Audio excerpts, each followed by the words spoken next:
Düşünsene bir 30 yıl boyunca her Allah'ın günü ortalama 10 saat tek başına bir odada oturuyorsun. Hem de sadece bir masanın başında. Aynen öyle. Bir hapishanede falan değilsin ya. Bunu tamamen kendi isteğinde yapıyorsun.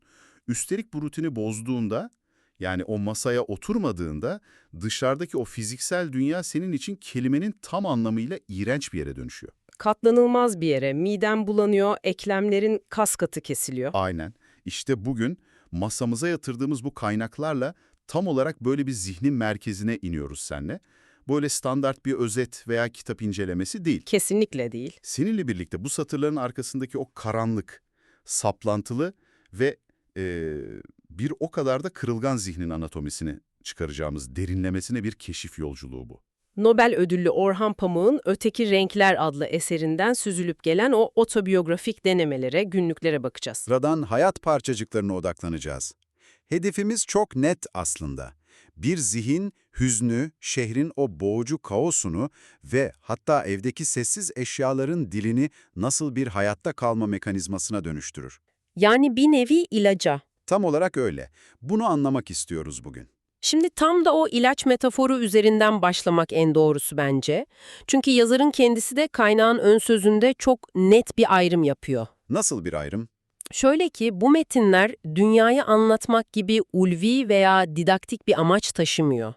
Bu daha çok dünyayı kelimelerle görebilmek üzerine umutsuz bir çaba diyelim. Dünyayı kelimelerle görmek. Çok çarpıcı. Evet, içindeki o doymak bilmez grafomanı, yani o sürekli ve saplantılı bir şekilde yazma dürtüsüyle kıvranan karanlık varlığı dizginlemek zorunda. O yüzden Walter Benjamin'in o ünlü, tamamlanmamış ve darmadağınık fragmanlarına büyük bir hayranlık duyuyor yazar. Çünkü hayatın kendisi de tam olarak böyle değil mi? Kopuk, düzensiz, parçalı. Kesinlikle. Yazar bu dağınık parçaları alıp kendi otobiyografik iskeletine oturtuyor. Aslında delirmemek için kendine bir sığınak inşa ediyor diyebiliriz. O zaman bu sığınağın temel taşına, yani o yazma eyleminin ta kendisine dönelim. Şu günlük 10 saatlik mesai meselesi. Ah evet, o korkunç rutin. Pamuk'un kurduğu çok fiziksel, çok acayip bir analoji var burada. Edebiyatı, diyabet hastalarının her gün vurulmak zorunda olduğu insülin iğnesine benzetiyor. Çok yerinde bir benzetme. Yani bu bir hobi falan değil, bir tutku bile değil aslında. Günlük olarak bedene zerk edilmesi gereken sentetik bir yaşam destek ünitesi resmen. İyi bir yarım sayfa yazabilmek dünyanın en büyük mutluluğu onun için. Ama asıl korkunç olan kısım diğer tarafı. Evet, benim de sormak istediğim şey o. O iğneyi vuramadığı günler ne oluyor? Bir insan kendi yarattığı ve hayatta kalmak için muhtaç olduğu o ilacı üretemediğinde biyolojik olarak ne yaşıyor? Kelimenin tam anlamıyla bir yoksunluk sendromu yaşıyor. Sadece ruhsal bir sıkıntıdan bahsetmiyoruz burada. Fiziksel bir şey yani. Tabii tabii. Beden ağırlaşıyor, dünya yapışkan, çirkin ve anlamsız bir yere dönüşüyor. Öyle ki akşam yemeğine oturduğunda kızı onun yüzündeki o gri, umutsuz ifadeden o gün iyi bir sayfa yazıp yazamadığını anında okuyabiliyor. Yaşarken ölü olma hali diyelim biz buna. Aynen öyle. Ama işin asıl paradoksal ve bence en can alıcı kısmı şu. Yazarın odasına kapanıp o ilacı, yani edebiyatı üretebilmesi için önce o iğrenç bulduğu dış dünyaya çıkması gerekiyor. İnsanların arasına karışması lazım. Evet ve fena halde sıkılması gerekiyor. Dur orada, burayı doğru anladığımdan emin olmak istiyorum. Yani adam sırf masasına döndüğünde yazacak malzemesi olsun diye o edebi yakıtı toplamak için bilerek gidip kalabalık bir bayram yemeğinde falan mı oturuyor? Veya bir ofiste, bir cenazede. Evet ve o boğucu sıkıntıyı bilerek çekiyor. Bu kulağa biraz, nasıl desem, asalakça gelmiyor mu? Nasıl yani? Sanki hayatı gerçekten yaşamıyor da sadece kendi yazarlığı için o insanları, o anları bir maden gibi kazıp sömürüyor gibi. Bu çok haklı ve oldukça sert bir eleştiri. Kesinlikle bir sömürü payı var burada. Edebiyatın doğasında bu vampirlik hep vardır zaten bilirsin. Tabii malzemeyi hayattan alacak sonuçta. Ama onun açısından bakarsan o sıkıcı kalabalığın içinde fiziksel olarak bulunurken zihni çoktan oradan kopmuş oluyor. O insanları kendi kafasında yeniden şekillendirmeye, baştan yaratmaya başlıyor. Hmm. Yani o gerçek hayatın tahammül edilmez sıkıntısı aslında onun hayal gücünü tetikleyen ana şalter. Tam üstüne bastın. O sıkıntı olmadan o zihinsel kaçış da başlamıyor. Bak, bu zihinsel kaçış ve yazarın kendi içinde yarattığı farklı karakterler meselesi beni doğrudan edebi bir kavrama götürüyor. Wolfgang Iser'in teorisi mi? Ta kendisi. İyser'in okuma teorisindeki o meşhur zımni okur fikri. Kısaca özetlemek gerekirse, metnin anlamının yazarın yazdıklarıyla okurun zihnindeki boşlukları doldurması arasında bir yerde oluştuğunu söyler bu teori. O etkileşim alanında yani. Evet. Fakat Pamuk bu kavramı alıp kendi dünyasında bir ayna gibi tersine çeviriyor. Zımni yazar diyor buna. Çok zekice bir manevra. Tıkandığı, tek kelime edemediği günleri işte bu zımni yazar kavramıyla açıklıyor. Peki sana şunu sorayım, bu mekanizma tam olarak nasıl işliyor? Bir insan kendi kitabını yazarken nasıl kendi yazar kimliğini kaybedebilir ki? Bunu anlamak için metot oyunculuğunu düşünmeliyiz bence. Bir aktör oynayacağı karakterin zihnine girmek zorundadır, değil mi? Tabii, o karaktere bürünmesi lazım. Roman yazmak da tam olarak böyledir işte. Bir romanı yazabilmek için o romanın gerektirdiği sese, o kitabın arkasındaki hayali yazarın yani zımni yazarın kimliğine bürünmen gerekir. Peki ya bürünemezse? Orada işler karışıyor işte. Yazar, Masumiyet Müzesi romanı üzerinde çalışırken o dönemin getirdiği inanılmaz ağır politik çalkantılarla, hakkında açılan davalarla boğuşuyor. Uluslararası baskılar falan da var o dönem. Düşünsene, mahkeme salonlarında ifade veriyorsun, özgürlüğünü veya güvenliğini savunmak zorunda kalıyorsun sürekli. Böyle ağır bir gerçeklik travması yaşarken eve gelip masaya oturduğunda bir anda o saf, çocuksu romantik yazar maskesini takamıyorsun. Yani beyin o sahte kimliği reddediyor resmen. Gerçek dünyanın o sert köşeleri, kitabın ihtiyaç duyduğu o naif, oyunbaz ruh halini paramparça ediyor. Kesinlikle öyle. Davalarla uğraşan, tehditler alan bir adam, saf bir aşk romanının zımni yazarı olamıyor maalesef. O çocuksu masumiyeti çalındığında kalemde duruyor haliyle. Zihni o romanın zımni yazarı olmaktan çıkıyor. Kendini o boğucu siyasi atmosferden koruyabilmek için gidip ölü bir ressamın resimleri etrafında şekillenen bambaşka, çok daha karanlık bir romanın hayallerine sığınıyor. Gerçeklikten kaçış mekanizması yön değiştiriyor yani. Telefon faturaları, mahkeme celpleri, o gri stres seni o oyunbaz kimlikten kopardığı an edebi üretimde fişi çekilmiş bir makine gibi duruyor işte. O halde onun kendi zihninde büyük bir özenle inşa ettiği bu zımni yazar kimliklerinden biraz çıkalım. Onu gerçek hayatta kanlı canlı bir şekilde en çok şekillendiren figüre, köklerine inelim. Babasına. Filere baktığımızda yazarların babalarıyla olan ilişkileri genelde klişelerle doludur biliyorsun. Ya çok otoriter, asık suratlı bir baba vardır ya da baba figürü hiç yoktur ortada. Travmatik baba figürleri edebiyatın besin kaynağıdır genelde. Aynen öyle. Ama burada karşılaştığımız baba figürü tam bir Peter Pan. Evin içinde şortla gezen, ince bacaklı, pi sayısını 15. basamağına kadar ezbere okuyabilen bir adam. Hayatı bir sorumluluk silsilesi değil de devasa bir oyun alanı gibi gören biri. Dertsiz, tasasız, Brahms açıp evde hayali orkestra şefliği falan yapıyor adam. Şimdi soruyorum sana, günde 10 saat acı çekerek kelimelerle boğuşan, kendini odaya kapatan bir yazar için bu tablo ne ifade ediyor? Yüzeyde çok tatlı görünen bu tezat aslında Pamuk'un iç dünyasında devasa bir fay hattı yaratıyor. O neşeli, kaygısız adamın ölümü yazarın hayatındaki en ağır yüzleşmelerden birini tetikliyor. Edirne Kapı Mezarlığı'ndaki o sahne geliyor aklıma hemen. O tüyler ürpertici sahne, evet, babasını gömmek için o gri binaların soğuk rüzgarın ortasında beklerken bir taksi şoförüyle yalnız kalıyor. Ve hayatında hiç kimseye yapmadığı kadar samimi bir şekilde içini dökerek babasını anlatıyor o hiç tanımadığı yabancıya. Ama asıl sarsıntı o mezarlıkta değil, babasının ölümünden yıllar önce ona bıraktığı o meşhur küçük bavulla geliyor bence. İçi şiirler, günlük defterleri ve edebi denemelerle dolu o küçük bavul. Dinlerken sen de düşün lütfen. Kendi anne babanın onlardan hiç beklemediğin kadar derin, karanlık, belki de çok mutsuz gizli bir iç dünyası olduğunu kanıtlayan böyle bir bavul bulsan ne yapardın? Çok korkutucu bir ihtimal. O bavulu gerçekten açıp okumak ister miydin? Yoksa o güne kadar inandığın o sarsılmaz, güvenli ebeveyn illüzyonunu korumayı mı seçerdin? Yazar bu bavuldan inanılmaz derecede rahatsız oluyor okuduğumuzda. Çok normal. Çünkü çocuklar Ebeveynlerinin birey olmasını kaldıramazlar. Bizim için babalarımız arzuları, derin acıları, gerçekleşmemiş hayalleri olan insanlar olmamalıdır. Sadece bizim ihtiyaç duyduğumuz o idealize edilmiş baba rolünü oynamalıdırlar. Tam olarak bu.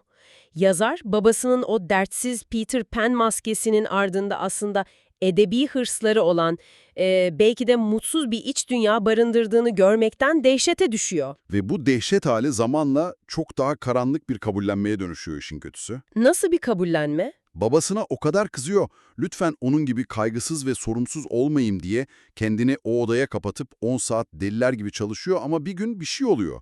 Bir garsona sinirlendiğinde veya bir şeye canı sıkılıp alt dudağını ısırdığında aniden kendi bedeninin babasının reflekslerini kopyaladığını fark ediyor. Kendi bedeni ona ihanet ediyor sanki. Resmen öyle.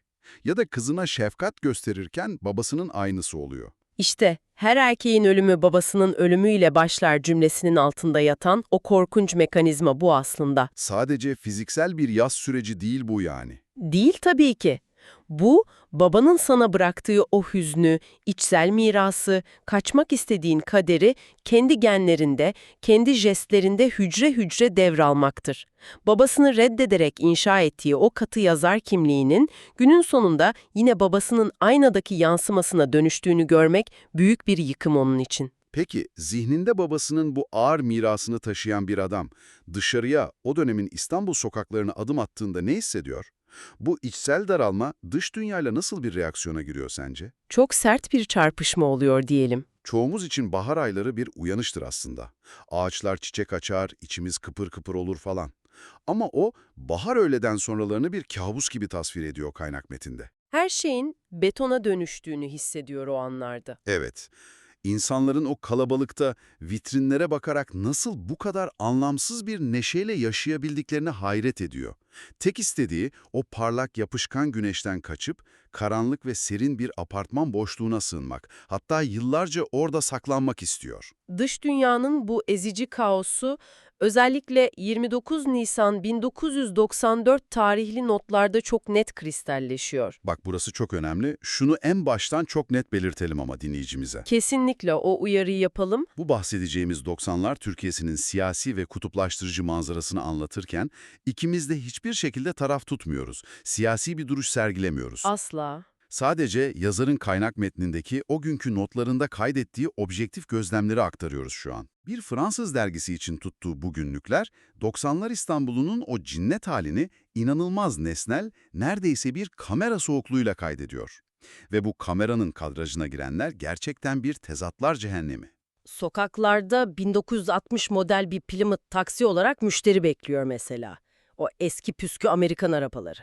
Refah Partisi yerel seçimleri yeni kazanmış, atmosfer son derece gergin, bir yanda sokaklarda Fısıltı gazetesiyle İslamcı sermaye olarak fişlenen bisküvi ve yoğurt markalarının boykot listeleri elden ele dolaşıyor.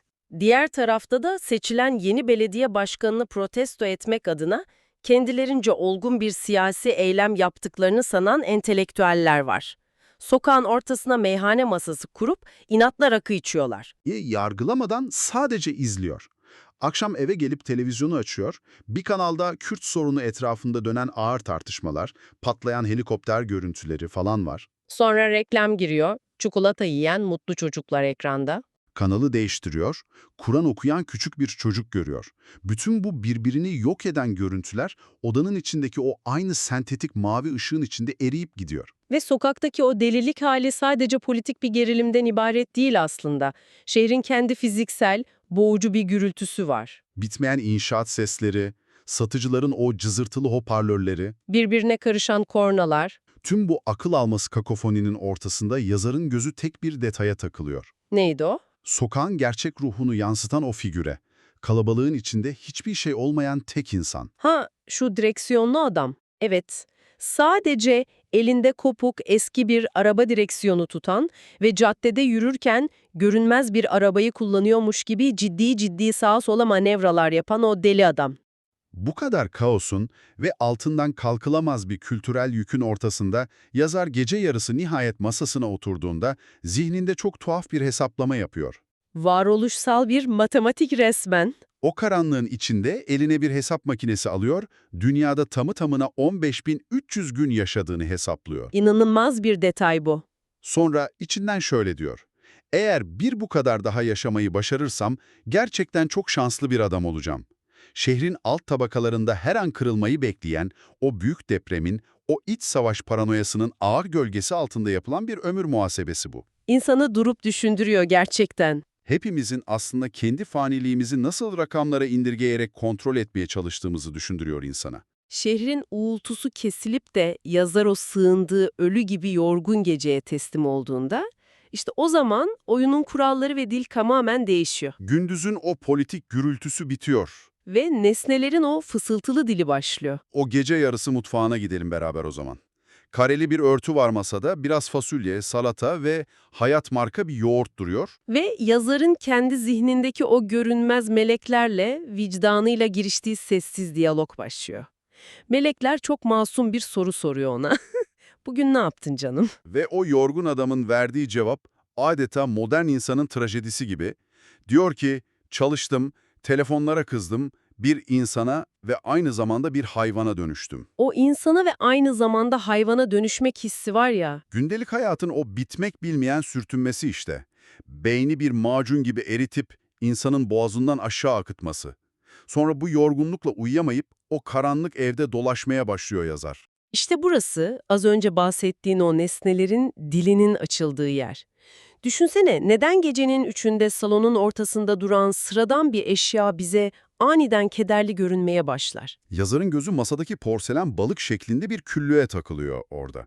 Balığın ağzı açık, kaşları çatık ve gözleri kocaman anlamsız bir acıyla açılmış gibi duruyor. Yıllarca, binlerce kez o koca açık ağza yanan sigaralar bastırılmış çünkü. Küller dökülmüş.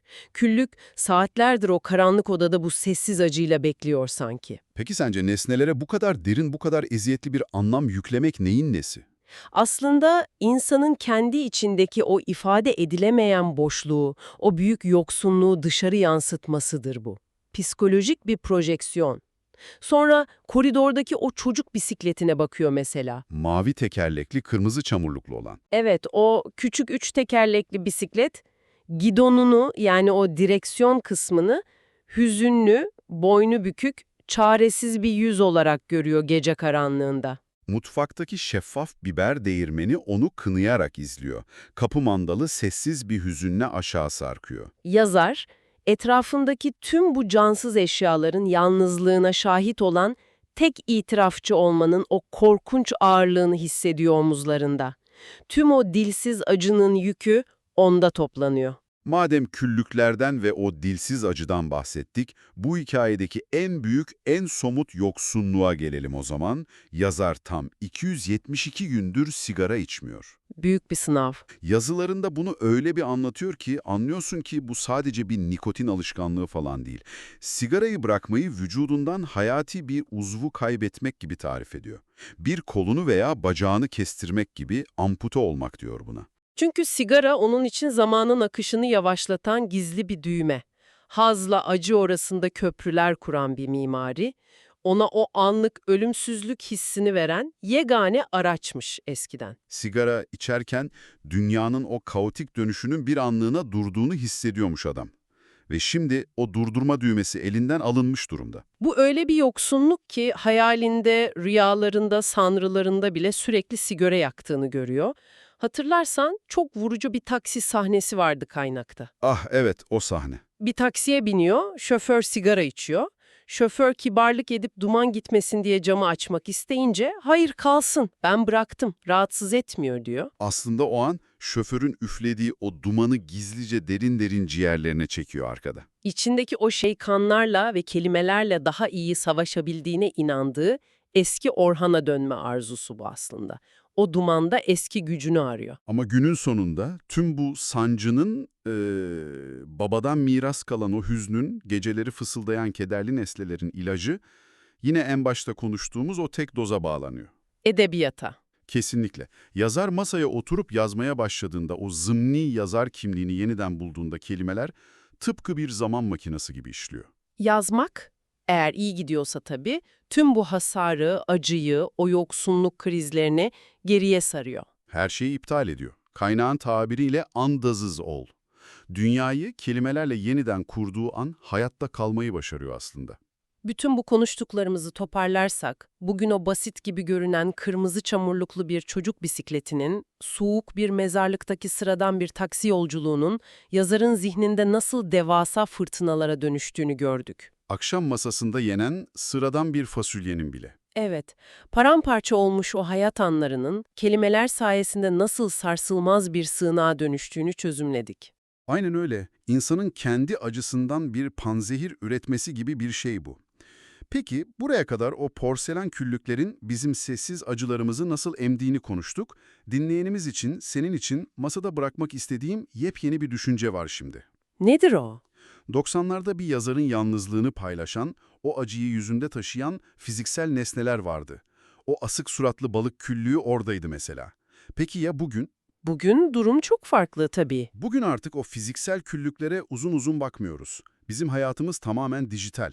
Acaba modern insanın o sessiz, acı çeken küllüğü neresi? Çok çarpıcı bir soru. Belki de gece yarısı hiç kimseye göndermediğin ama defalarca yazıp sildiğin o mesaj taslaklarıdır.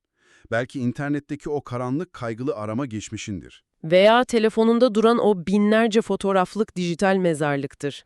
Evet, dönüp hiç bakmadığın o sahte bir neşeyle dondurulmuş fotoğraflar. Bu gece yalnız kaldığında sen de bir düşün bakalım. Kendi hikayenin o Walter Benjamin-vari dağınık merkezini saklamak için hayatından hangi anları dışarıda bırakıyorsun? Sen kendi hayatının zımni yazarı mısın? Ve arkanda bıraktığın hangi dijital hayaletler senin yerine o sessiz acıyı çekmeye devam ediyor? İşte bu düşünceyle bu derinlemesine incelemeyi o zihnin koridorlarında yaptığımız bu keşif yolculuğunu burada noktalıyoruz. Kelimelerin anatomisini bizimle birlikte çıkardığın için teşekkürler.